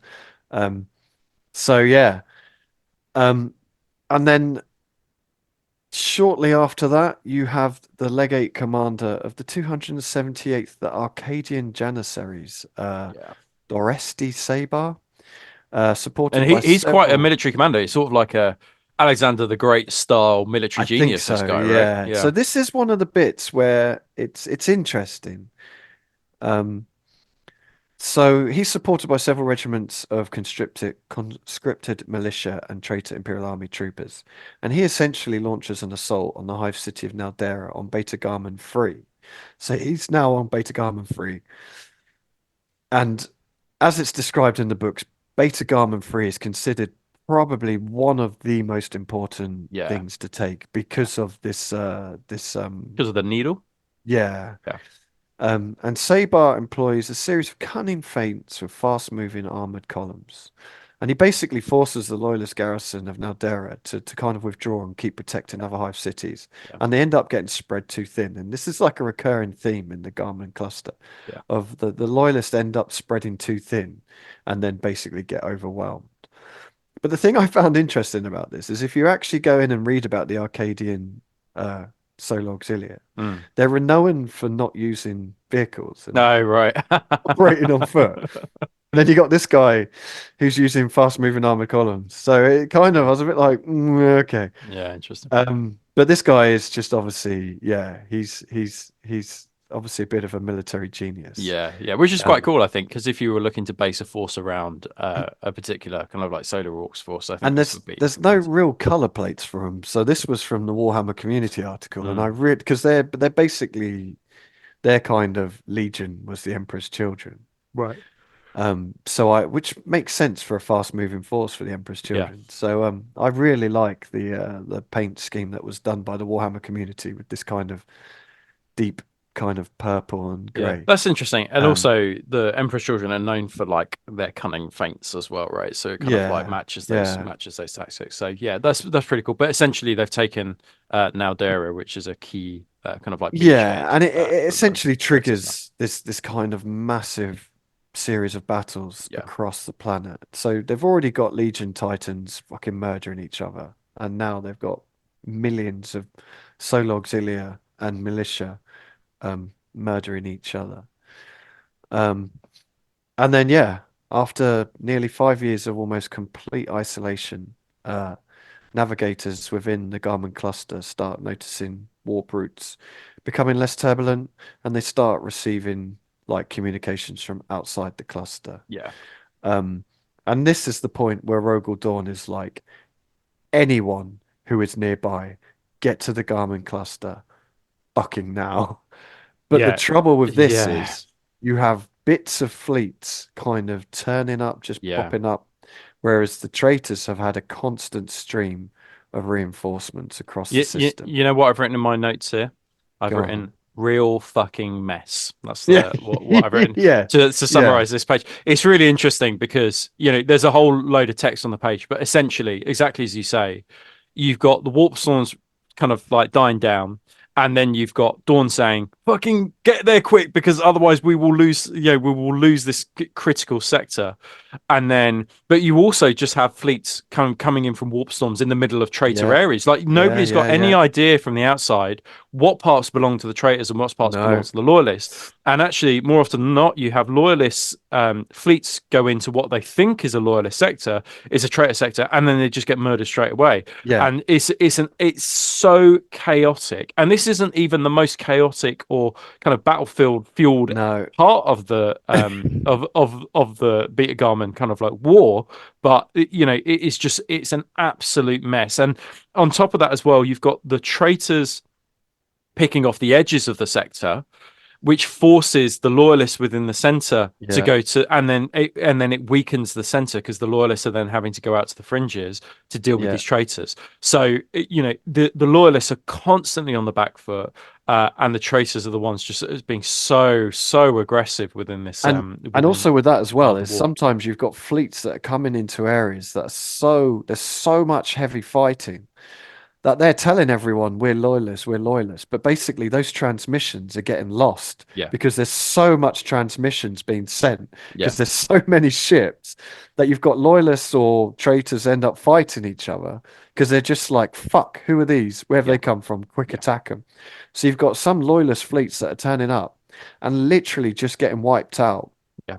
the second they turn up because even by their own troops because no one knows Nice. Yeah, what the it's a fuck's mess. going Yeah, on. it's an absolute mess. Um, There's and no also, coherence, and I think this is partly why a little bit later why the Khan and Sanguinius are sent, because you've got yeah, no overriding command structure. no, It's very messy. There needs to be some kind of organization involved in this war, and who better to offer the and leadership than the yeah, you have Primarchs? the classic thing of I'm more important than you, so Yeah, I'm in charge. No, yeah, I'm more important than you, and then they just keep doing their own things, and which that is something really hampers the loyalist war and this ethic. happens a lot throughout the heresy, not just in the Garmin cluster. This happens a lot where people can't fight together properly because I mean I'm sure we mentioned about it when we did the Cathonia campaign where people just were just being dickheads basically and they don't end up fighting together. But also at this point you've got um Imperial troops that are just turning traitor because they Yeah. can just see like this is going The wrong. writing's on the wall, isn't it? Yeah, Yeah. yeah, So you've also got entire planets that are just going like, fuck it, we're with the War Master now. Not because they care about traitors or loyalists.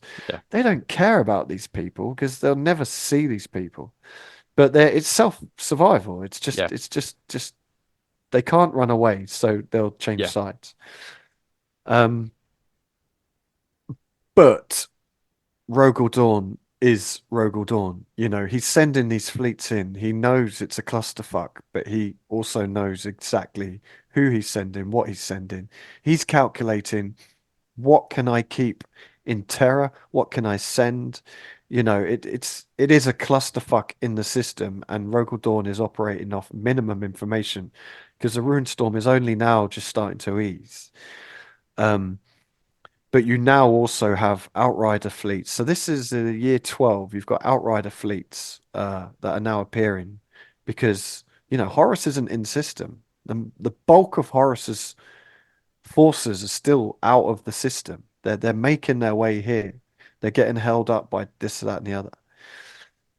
Um, and yeah, they're now starting to completely overtake these outer systems, which is forcing Beta-Garmon 2 and 3 to start dispatching troops from the core worlds. So yeah. it's just basically the whole thing Yeah, it's is just very messy, just isn't it? a The other thing to say, complete so it's been mess. 7 years since, or 6 or 7 years since the outbreak of the heresy at Isfahan 3 as well. So this has Yes, been yeah, a yeah, very long conflict that has yeah. been taking place.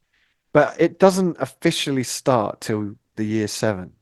Mm, So, but there's obviously the fighting, the civil war in the region doesn't start to year 7 when the Palatine Lady yeah, is taken. But like we know now, there's so much shit going on go before on then. beforehand. Yeah, Um, so with the loyalists pushing kind of what they can spare out to the outlying sectors, Horus at this point launches his Titan legions against key targets. Um, and basically sieges that have been going on across these planets for the last kind of 5 6 years, 5 years, are immediately like just brought to a tipping point. So Legio Mortis crushes resistance around the agridomes of Delta-Garmon 2, and Legio Furians and Legio Volpa Maniples march on Theta-Garmon 10 and the shipyards. Um, and basically, the only thing stopping all-out traitor victory now is a handful of Legio Astorum and Legio Solaria. Uh, uh, and Celeria, or, just as I say, I don't think you read it, but Celeria are essentially the main force within the Titan Death, the novels. That and those novels follow right. Legio Solaria. Okay. Yeah. But basically, they're fighting the good fight, but they are just at this point they are completely outnumbered. Yeah, Um, and Legio Krytos launch an attack against the Mechanicum stronghold of Alpha Garmin 9. So this is your solar panel planet. yeah, that's the one. Yeah, yeah, And the way it's described is basically they just hammer it so much that it's just a like fields of glass where they've yeah. just fucking melted everything, and they destroy these I can't think what they're called now, but these kind of they had these big towers that were used to collect energy, and they're just all destroyed. Um, but the Mechanicum aren't idiots, and they knew that Traitor Titans were coming, so they requested help from Legio Atarus and Legio Astorum, and they also mobilized their own regiments of knight households. But yeah, essentially, Alpha Garmin 9 now is just a fucking melted planet of fighting. And in the tunnels beneath the planet, the Dark Mechanicum have war servitor clades and mutant levies that are fighting against the Mechanicum defenders. So Yeah. that whole energy planet now is just erupt with um Legio level fighting. And again, I think if you're doing a campaign, this is a really cool bit for like your Adeptus Titanicus Yeah. players to start fighting out Yeah. So battles. so we're going to leave it essentially. It's not looking good for the loyalists, is it, at all at No, this point? So we'll have to no, see whether they can make a comeback in our next episode. no. Um, So yeah, this is literally just the opening stages of this war. I know the yeah, battle's been going on for 5 years, but only now has Horus really started to launch the bulk yeah, of his legios. And there's still another fleet that's going to come in and launch an assault yeah. on And we've got two Blackheart Primarchs City. two Primarchs to come in as well. Because if they can stop Yeah, them at Beta-Garmon, it means they won't need to fight in the solar system. And we know how that one goes, so we shall and see how the and it, next. it's interesting because even as Rogal Dawn sending people to fight in the Garmin cluster, the Lords of Terror are like, "What the fuck are you doing? Stop doing this!" And Mhm. it almost turns into open descent on Terror Oh because yeah, they oh yeah. don't. I mean, we haven't got to that bit yet, but you're absolutely right. Yeah, I mean, they don't want to send more troops, particularly they don't want to send Primarchs into the yeah, battle. yeah. So yeah, it almost becomes an open revolt, which you get no sense of within the No, actual Black Library novels or the and I think Siege of Cerberus. But that I think that's really critical because you can really see that the loyalist forces within that law are not as unified as perhaps we get a sense of from the Black Library novels. yeah, and I think it's a shame because I find the kind of politics side of it Yeah, more interesting really than interesting. just, Just